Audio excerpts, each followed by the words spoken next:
इस वीडियो को समझने के लिए ईयरफोन बहुत ज़रूरी है, जिससे हिंदू समझ सके कि क्या सच है और क्या झूठ।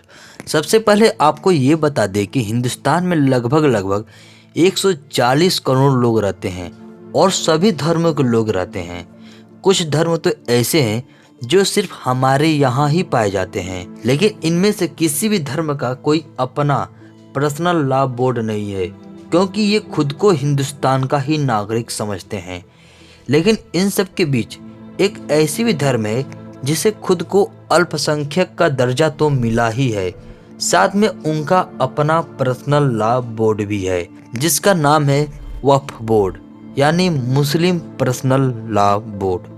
जबकि हैरानी की बात यह है कि खुद को अल्पसंख्यक कहने वाली यह कम्युनिटी हिंदुस्तान की दूसरी सबसे बड़ी आबादी है, जिनका हिंदुस्तान की जनसंख्या में लगभग 15% का योगदान है।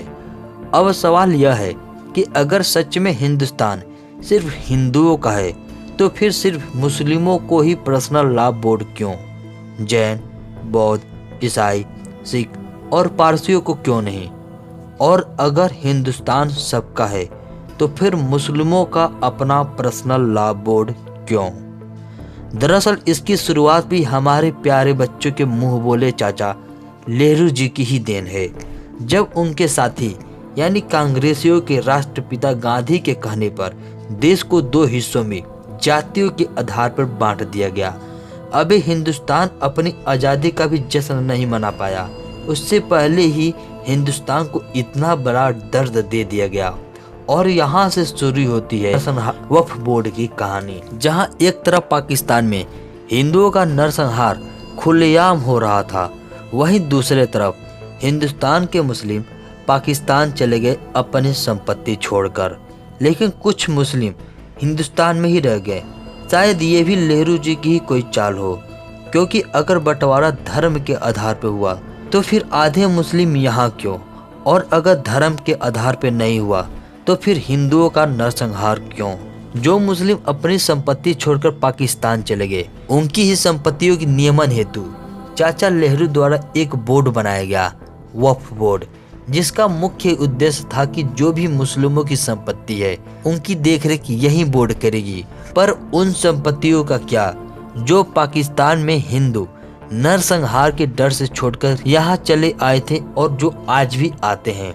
वक्फ बोर्ड को आज के टाइम पर एक न्यायिक बोर्ड माना गया है, जिसके पास किसी भी संपत्ति पर अपना दावा ठोककर अर्जित करने की शक्ति है। और तो और वक्फ बोर्ड में सुनवाई करने के साथ साथ आपकी अर्जी लड़ने वाले हर एक व्यक्ति मुसलमान होता है। अब आप सोच के देखिए कि अगर आपके संपत्ति पे कभी वक्फ बोर्ड ये दावा ठोक दे कि यह संपत्ति अतीत में मुस्लिमों की थी, तो आप क्या करेंगे? और इन सब का श्रेय जाता है हमारे चाचा जी यानी नेहरू जी को। अब आवाज आपको उठानी है कि इस बोर्ड को बैन किया जाए, क्योंकि आउट होते हुए भी एम्पायर खिलाड़ी को तब तक आउट नहीं देता है जब तक अपील नहीं की जाए। और कांग्रेस शुरू से ही कितनी देशभक्त रही है, अगर ये जानना है तो आज़ादी के टाइम का इतिहास पढ़ लेना। और तो और कांग्रेस की जीत का जश्न उनके कार्यकर्ता कैसे बनाते हैं, ये आपने कर्नाटक के चुनाव में तो देखा ही होगा। जिन्होंने नहीं देखा वो जाके अभी भी देख सकते हैं, यूट्यूब पे वीडियो अवेलेबल है, जहां कांग्रेस की जीत में पाकिस्तान जिंदाबाद के नारे लगते हैं, वो भी डीएम के सामने खुली सड़क पे। मैं ज्यादा कुछ नहीं कहूँगा। अगर वीडियो समझ में आई हो तो चैनल को आप जरूर सब्सक्राइब करना, क्योंकि अभी बहुत से हिंदुओं को जगाना है। तो मिलते हैं अगले वीडियो में, तब तक के लिए जय श्री राम।